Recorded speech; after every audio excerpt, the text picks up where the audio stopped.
Throughout British history, the role of the hangman was shrouded in mystery and solemn duty. The hangman was often seen as both an instrument of justice and a figure in the shadows. This story delves into their history, highlighting figures like Albert Pierrepoint, who became legends in their own right. Records show that one of the first official British hangmen was Gregory Brandon, who served in the early 16th century. Appointed by King Henry VIII, he was responsible for carrying out executions in London, marking the beginning of a long tradition. Brandon's role was highly respected and feared, illustrating the importance of law and order even in those early days of British justice.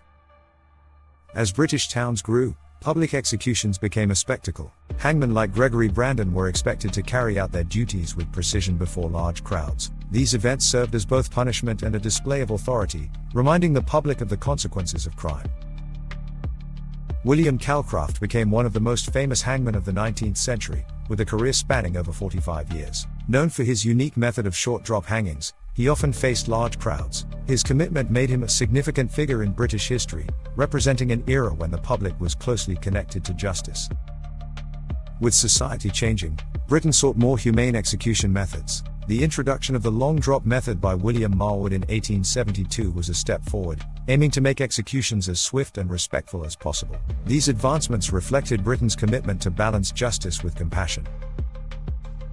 James Berry's tenure in the late 19th century was notable for his methodical approach. He studied each case, making exact calculations to deliver the long drop accurately. Berry's attention to detail earned him respect and showed that British hangmen could be professionals, applying their skills with integrity and compassion.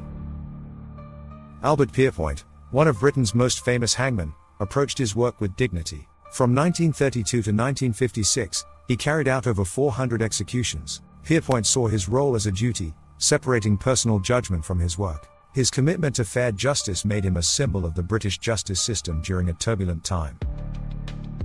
After World War II, Pierrepoint was tasked with executing convicted Nazi war criminals. This was Britain's way of demonstrating that justice would be served internationally. Pierrepoint's role showed the world that Britain upheld accountability, even for those from other nations.